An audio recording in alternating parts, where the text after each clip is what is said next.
Достор, бүгүнкү өтө турган темабыз JavaScript'ти буга чейин function'дарды өткөнбүз акыркы 17-чи сабакта. Function'дарга негизи эле ар кандай өзгөрмөлөрдү же болбосо параметрлер менен иштешет экенбиз. Мисалга алганда function деп туруп, бул жакта жаш эсепте десек, бул эмне кылат экен? Адамдын туулган жылын алсак, мисалы, бул функцияны чакырып атканда, мына эмне кылат экенбиз? Return деп туруп, return деген бул кайтарып берет экен, бизге. Ушул функцияны чакырганда бизге бирдемке кайтарып берет экен. Ошол кайтарып бере турганы биз дагы бир нерсе өтүп кетейин бул жерде.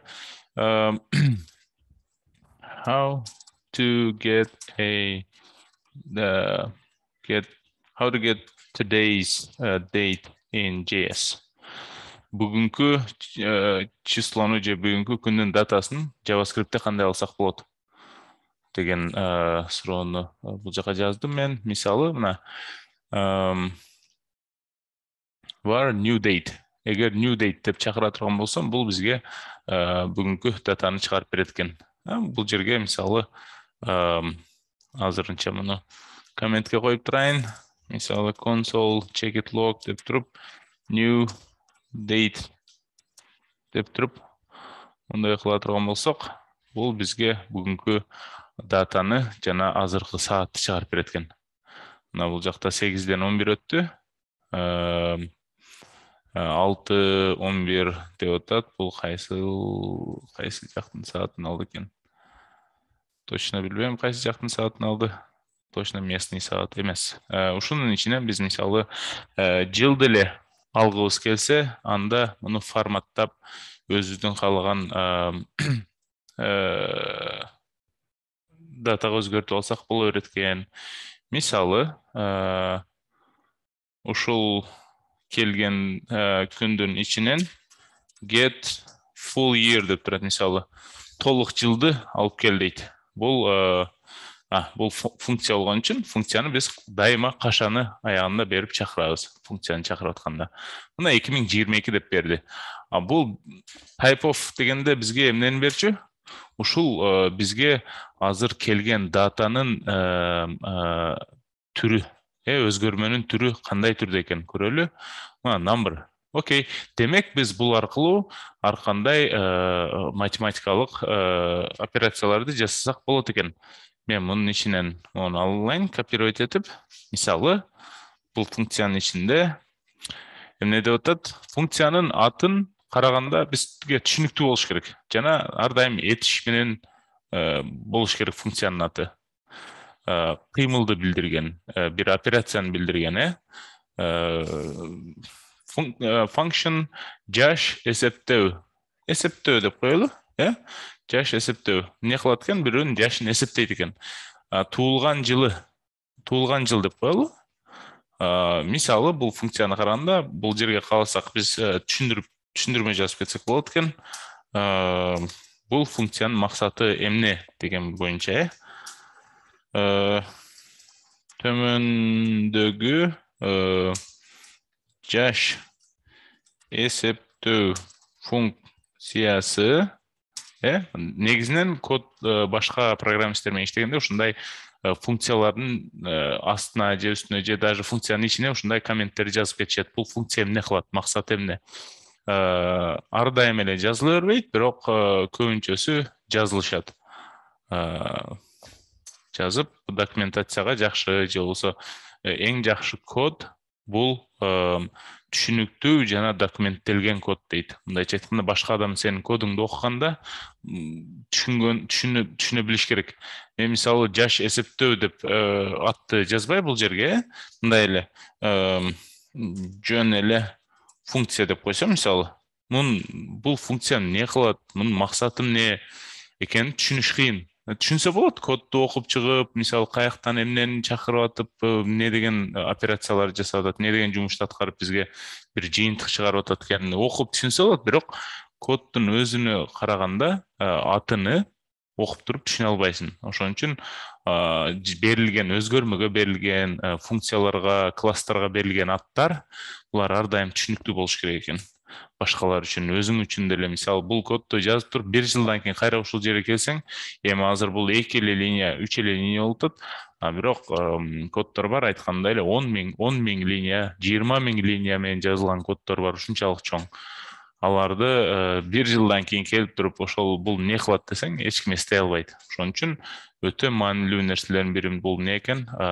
Атыны функцияларга жана өзгөрмөлөргө жана класстарга жана ар кандай мынау местный, жергиликтүү өзгөрмө деп коет, параметр. Ушулардын деле баардыгынын атын түшүнүктүү жазганга аракет кылышыбыз керек экен. Мына бул жерде мен жана айтып өттүм эле, get full year деп, бул new date, get full year деген бул бизге азыркы күндүн датасын берет экен. Кандай форматта? Датаны мисалы 2022 жыл жана ушундай деп туруп бизге бир нерселерди бүгүнкү дата жөнүндө маалымат берет экен. Бирок new date деген бул азыр бул жака дагы бүгүнкү күн жана саат, убакыт деп коеюн, саат деп туруп, мисалы ушул жерге new date деп жаза турган болсом, жана ушул жерге мисалы жөн эле нени return кылат экен, ошондо бүгүнкү күн жана убакыт дегенди эгер кайтарып бере турган болсом, андай эмесе бул функцияны чакыралы бул жака. Console check it log деп туруп бул жака жаш эсептөө деп туруп эле. Бунун ичине азыр бул бир функция алып аткан үчүн муну өчүрүп деле турайын. Ушул эле функцияны жөн эле чакырсак, бул бизге бүгүнкү датаны кайтарып берет экен. Мына бүгүнкү датаны кайтарып берди. 2022 жыл Америкада ушул ай биринчи келет, 7-айдын 8 күнү, 8 числосу деп атат. Ал эми саат 6:16. Бул кайсы убакытты берди деген өзү местный убакытты бериш керек эле, бирок бул мен локал деппин да, окей. Боло берет. Проблема жок эч кандай. Бул бизге азыркы убакытты берип атат. Мен ушунун ичинен, мисалы, могул жыл деле алгым келет да. Ушул жыл деле алыш үчүн мен мынау бүгүнкү күн дегендин ичинде азыр бизге ушул убакытты берип атат. Ушуга эле мисалы get full year. Мына ушул азыркы жылды мага кайтарып бер десем, мына 2022-ни эле берет экен. Get деген алуу же бир жерден мага бер деген мааниде, full деген бул толук, year деген бул жыл. Толук жылды мага бер деген метод экен да, мындайча айтканда. Методдун аты түшүнүктүү, мына окуганда англис тилинде gets the year using local time дейт. Мына бул жака ран кылсак, эмне 2022 чыкты. Кааласак бул функцияны жыл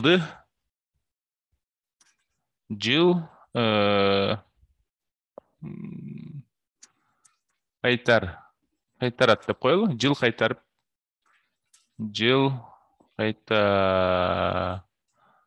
кайтарып берет.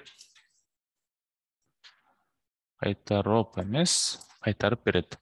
Мисалы, азыркы азыркы жылды кайтарып берет. Менимче түшүнүктүү эле. Мисалы, бул жерге азыркы жылды кайтарып берет деген бул функциянын аты ошол экен. Бул функция эмне кылып атат экен бизге? New date деп туруп, муну бир өзгөрмөгө сактап атабыз. Ушул датаны сактап туруп, ошол өзгөрмөнүн ичинен get full year десек, бизге азыркы күндү алып келип берет экен. Ал эми муну сактабай туруп деле кааласак, бул жака өзгөрмөгө сактабастан эле new date деп туруп, мисалы мондай кылып алып келсек деле боло берет экен. 2022-ни берет ушунда деле. Ал эми ушуну дагы кандай колдонсок болот экен? Мисалы, function дейбиз. Ушун жаш эсептөө деп туруп, туулган жыл. Бул азыр функциянын максатын көрөбүз. Муну алып туруп биз бул жака койсок мына. Бул функциянын аткарган жумушун деле кааласак бул жака эмне кылсак болот экен? Так, копировать этип, бул жерге ставить этет экенбиз. Төмөндөгү азыркы жылды кайтарып берет деген төмөндөгү азыркы жылды кайтарып берет функциясы new date аркылуу жана get full year методун колдонуп бизге ушул жылды кайтарып же болбосо чыгарып берет эле деп коеюн, чыгарып берет түшүнүктүүрөөк болуш үчүн. Мынакей бул функция бизге азыркы жылды кайтарып берет экен. Ал эмесе бул жактагы функция бул жаш эсептейт дейт. Мындайча айтканда, биздин негизи бул жакта функциябыз бар. Бул азыркы датаны, азыркы ушул жылды кайтарып берет. Мисалы 2021-де болсо, 2021-ди кайтарып бермек. Кийинки жылы ушул эле функцияны чакыра турган болсок, 2023-ди кайтарып берет экен бул жакта чакырганыбызда. Мына азыр эми ошону эмне кылсак болот экен? Бул жакта төмөндөгү жаш эсептөө функциясы туулган жылдан, то есть функциясы азыркы жылдан туулган жылын кемитип адамдын азыркы жашын кайтарат. Не кылса болот экен? Мисалы, биз бул жерде азыркы жылды кайтарып берет деген функцияны чакырып туруп, return деп туруп, бул функцияны мындай эле чакырабыз. Жана бул функция бизге жыл кайтарып атпайбы? 2022. Бул деген сан, туурабы?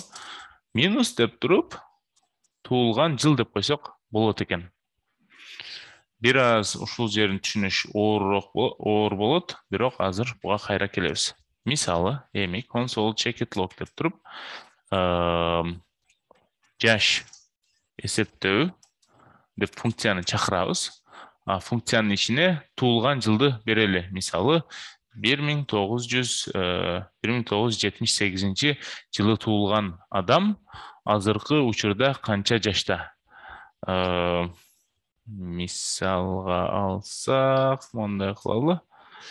Сиздин азыркы жашыңыз деп туруп, 1978 жылы туулган адамдын азыркы жашы 44 жашта экен. Муну кандай билдик? Биз азыркы жылды чыгардык, бул 2022, андан туулган жылды кемитип салдык. Туулган жыл каяктан келип атат? Биз бул жаш эсептөө деген функцияны чакырганда, бул бир параметр алат экен. Бул параметр ушул функциянын ичинде туулган жыл деген жергиликтүү өзгөрмөнүн ичине сакталып атат. Биз бул жактан аргумент катары жаш эсептөө деген функцияны чакырганда, биздин аргумент бул 1978. Ал эми азыркы жылды биз, азыркы жылды кайтарып берет деген функцияны чакырсак, бул бизге жылды кайтарып берет экен. Эми келгиле бир аз ушуну оңдойлу, түшүнүктүүрөөк кылып, let азыркы жыл деп туруп, азыркы жылды кайтарып берет деген функцияны алып туруп, бул жака коелу, жана аны чакыралы. Бул эмне кылат экен? Мисалы, азыркы жыл деп туруп, муну бир жергиликтүү өзгөрмө чыгардым. Жергиликтүү бир өзгөрмө түздүм. Бул азыркы жыл деп. Бул азыркы жылдын ичинде эмнени сактайт экенбиз? Азыркы жылды кайтарып берет деген функцияны чакырсак, бул бизге 2022-ни кайтарып берет экен.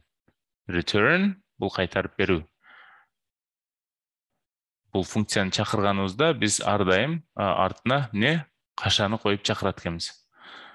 Бул функцияны чакырдык, бул жака келди.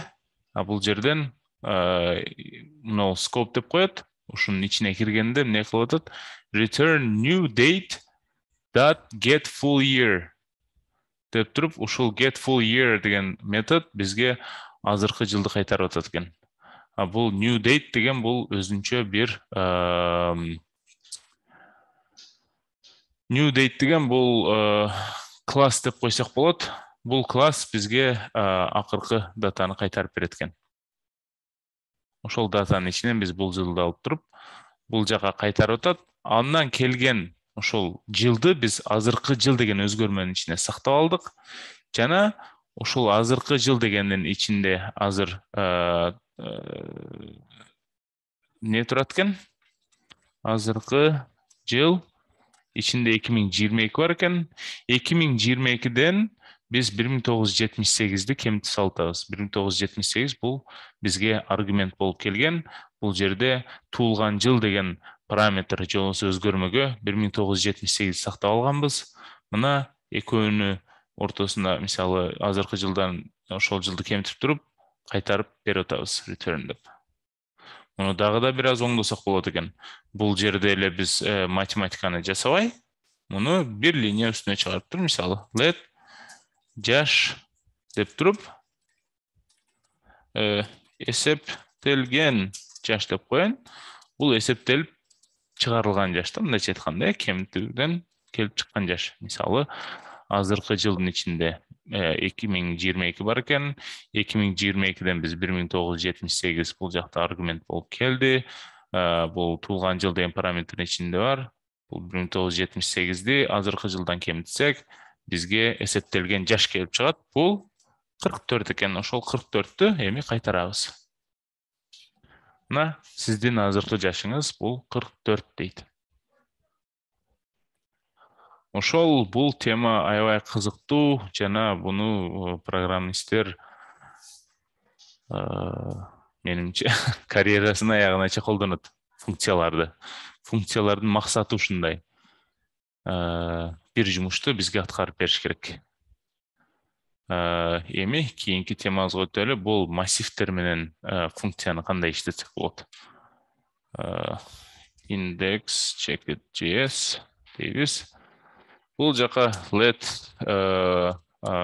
унаалар деп туруп бир массив түзөбүз. Бул массивдин ичинде Camry сөзсүз эмне экен? ES 350 дагы эмне бар экен? Accord, Honda Accord. Ушул эле үчөө эле бар экен. Дейли бул жерде. Эми биз function деп туруп бир функция түзөлү бул жака. Бул функциянын максаты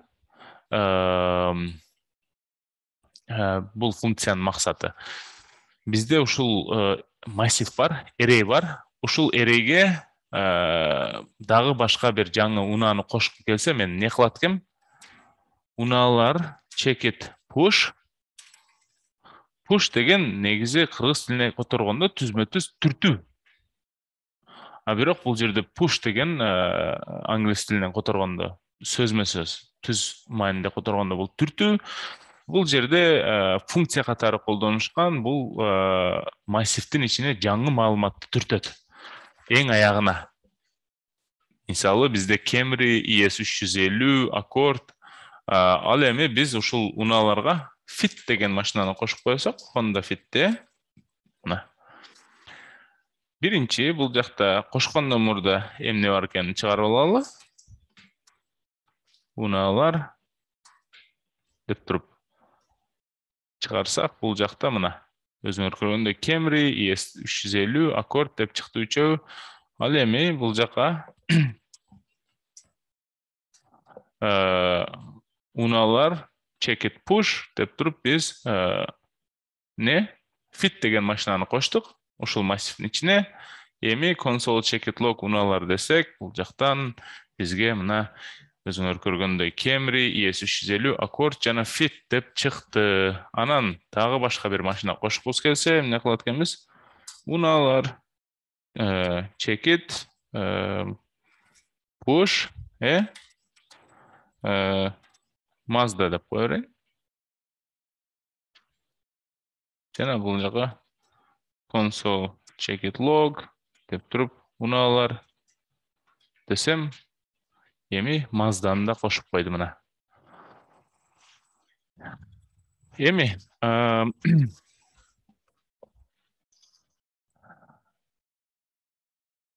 биз бул жерде мисалы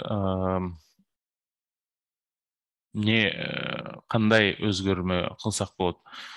Мисалы мен мына ES50 деген машинанын атыны башка Lexus деп өзгөрткүм келет мисалы. Аны кандай кылам? Унаалар деп туруп, Lexus канчанчыда, ES350 канчада турат индекс? Бул 0, бул 1.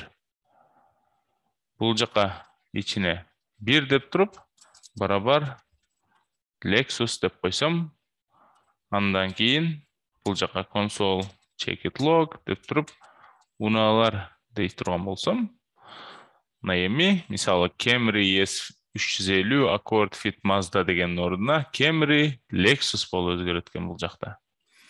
Camry, Lexus, Accord, Fit, Mazda. Биз эмне кылдык? Унаалардын ичинен, унаалар деген массивдин ичинен биринчи индекстеги же болсо экинчи элемент деп эсептелинет бул, экинчи элементти Lexus деген маалыматка өзгөрттүк. Эми метод жазбайлыбы, мисалы бул методдун максаты эмне болот? Методдун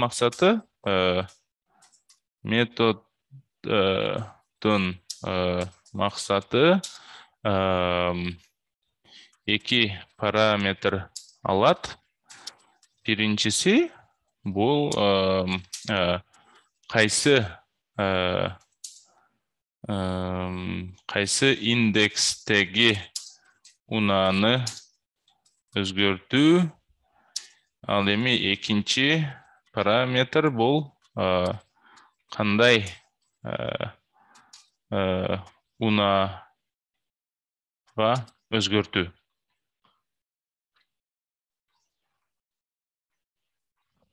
Ушундай бир метод жазалы. Бул жака эмне? Function деп туруп, уна өзгөртүү деп коеюн. Бул жака. Бул уна өзгөртүү биринчи бизге эмне? Индекс. Кайсы индекстеги унааны өзгөрткүбүз келет жана ал унааны, мисалы, биз бул жерде унаалар 1 деп туруп Lexus'ка өзгөртпөдүкпү? Ал эми кайсы уна аты? Кайсы унаага өзгөртөбүз биз аны? Деп туруп, бул жактан эмне кылат экенбиз?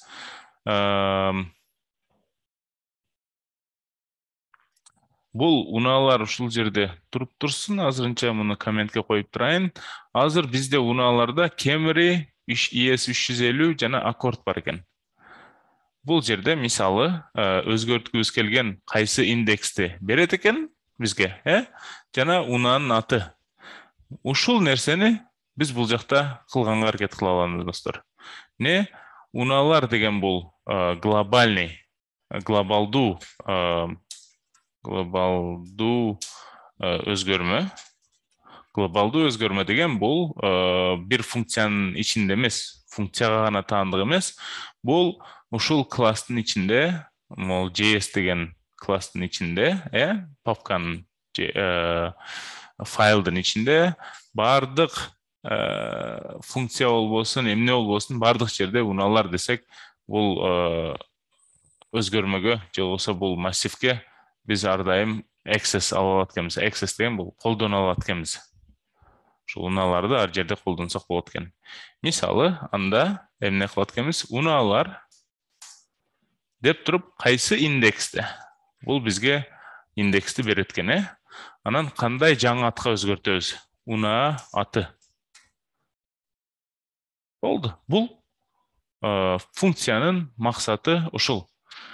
Мен бул жерде мынау унаалар 1 деп туруп анан Lexus деп жазып отурбай, кайсы индекстеги машинаны эмне деген атка өзгөртөм? Индексти берем жана жаңы унаанын атын берем. Болду, өзгөртүп коет. Анда кандай кылат экенбиз? Бул жерде мисалы унаа өзгөртүү деп туруп, мисалы Lexus бул биринчи индексте то есть, кечиресиңер. ES 350 деген бул биринчи индексте турат. Аны кандай атка өзгөрткүм келет атат? Мен Lexus деген атка. Мына унаа өзгөртүү биринчи индекстеги унааны Lexus деген атка өзгөрт деп койдум. Болду. Эми бул жака console checkit log. Бул жака console checkit log деп туруп анан унаалар дей турган болсом, не болот экен? Эми мына өзгөрдү. Camry ES 350 Accord болчу. Ал эми өзгөргөндөн кийин не болду? Camry Lexus Accord. Бул өзгөрүү кандай болду? Бул өзгөрүү биз уна өзгөртүү деген функцияны жасадык. Бул эки параметр алат экен. Эки параметрдин биринчиси бул индекс, кайсы индекстеги, экинчиси унаанын аты, жаңы атты кайсы атка өзгөрткүңүз келет деген мисалы. Дегенде бул унаалар деген array'ди берет атабыз. Ушул унаалар деген array'дин ичинде ушул индекстеги элементти ушул жаңы атка өзгөрткүлө деп атабыз. Болду. Return эч нерсе кереги жок бизге.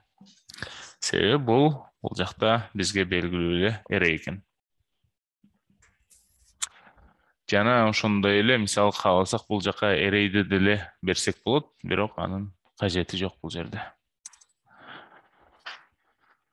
Дагы мисалы ушул не кылат экенбиз?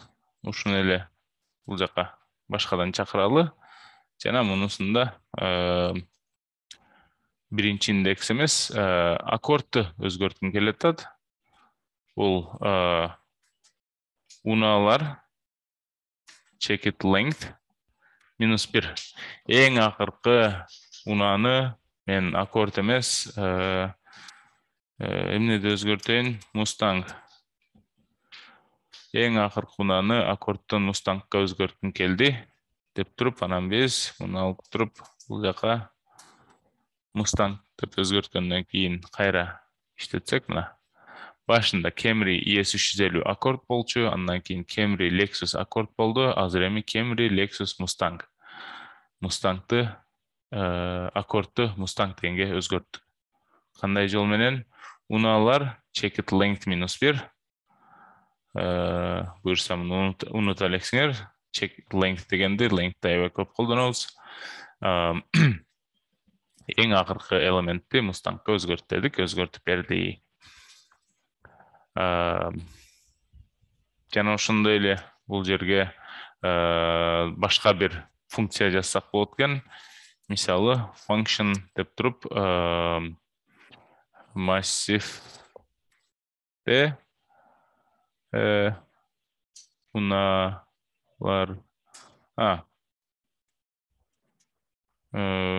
унаалардын саны дей турган болсом, бул жерге бир array бере турган болсок, не кылат экен? Return деп туруп унаалар checkit length. Максаты ушул унаалардын ичинде канча машина бар экенин бизге кайтарып берет экен. Ушул функциянын максаты. Анда не кылабыз? Унаалардын саны деп туруп унаалар деп бере турган болсок, жана муну канча машина деп коеюн, канча машина деген ичине сактап, console checkit log канча, значит, муну копировать этип, бул жака кое турган болсок, мына канча машина бар экенин чыгарып берет. Мына 3 машина бар экен. Муну биз бул жерге ушунча унаалардын саны деп койсом болду. унаалардын саны 3. Ал эми мисалы мен бул жака каалаганча уна кошсом боло берет экен. Кааласам унаалардын саны дегенге бул жака мага push десем бул кошуп бере берет ар дайым жаңы машиналарды. Бирок кааласам аны деле өзүм башка бир функция жазып алсам болот экен. Мисалы бул жака жаңы машина кошконго бир функция жазайын, бул функция эмне кылат экен? Мисалы function жаңы уна кошуу же жүктөө деп коеюн, жүктөө деп туруп, уна аты кандай уна экенин алсак, анан эмне кылат экенбиз? Биз бул жакта жөн эле негизи бул жака параметр катары кайсы эрейге кошушубуз керек экенин да алайлы, уна массиви деп туруп, уна аты, уна массиви кайсы массивге деп туруп, биз бул жакта уна массиви checkit push деп туруп, бул жака уна аты, ушундай эле уна аты деп коеюн. Болду. Бул функцияны эми чакыра турган болсок, жаңы уна жүктөө, кандай машина кошкум келип атат, мен бул жакта Jeep деп коеюн. Эми канча уна бар экенин чыгаргым келсе, мен бул жака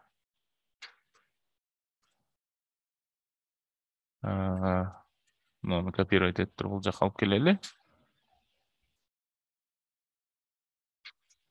Жаңы уна кошулду деп туруп, унаалардын саны деп туруп, жаңы жүктөсөк, уна массиви checkit push is not a function. Неге? Себеби биз бул жака жакшы ката берди. Жаңы уна жүктөө деген функцияны чакырып атабыз, бирок Jeep деп берип атабыз. Бул кайсы биринчисине сактап атат. Бирок биз бул жерде эч кандай эрей берген жокпуз. Кайсы массивти беришибиз керек бул жака? Унаалар. Унаалар деп туруп, анан Jeep десек, бул унааларды кошуп, уна кошулду, ал эми Жок, агай, могу функциянын ичиндегилерди унаалар дейбизби? Жаңы глобальный переменный дагы алабызбы? Жок, уна аты деген тууралуу. Биз бул жакта эми анда моуну өчүрүп, биз бул жака унааларды коелу. Мына эми жаңы унааны кошот экен биздин азыркы эрейибизге. Эми бул жакта азыр бул 3 деп турса, бул жакта эмне болот экен? Жаңы кошкондон кийин биз канча машина дегенди бул жака чакырганда, биз канча машина дегенди эмес, биз унаалардын санын чакырышыбыз керек турбайбы, бул жака? Унаалардын саны деп туруп, анан эрейди берсек, бизге чыгарып берет экен. Ошон үчүн унаалардын саны деп туруп, анан унаалар десек, бул азыр бул жака чыгарбайт. Эмнеге? Себеби консолго чыгарган жокпуз. Console checkit log. Эми бул жака жаза турган болсок, мына жаңы унаалардын саны 4 деп чыкты. Ал эми бул жака унаалар деп туруп, алар массиви деп туруп, эми бул жака жазсак боло берет экен. Унаалар массиви. Ал эми бул жерде биз унааларды көрүп берели. Мына эми унаалардын саны 4 болду. Ал эми бул жака биз унааларды чыгара турган болсок, унаалар деп. Мына өзүңөр көргөндөй Camry, Lexus, Mustang, анан Jeep кошту. Бул жаңы унаа жүктөө деген функциябыз. Унаалар деген массив алат экен. Бул параметр, аргумент катары унааларды бере атабыз. Ошол унаалар деген массивдин ичине жаңы унааны кошуп туруп, бизге эч нерсе кайтарган жок, просто ошону кошуп коюп атат. Кошулгандан кийин бизде унаалардын саны өзгөрдү. Бул 4 болуп калды машиналар. Анан жаңы кошулган машинадан кийин унааларга аягында Jeep кошулду. Ошол биздин бүгүнкү сабагыбыз. Анан буюрса кийинки сабактан көрүшөбүз.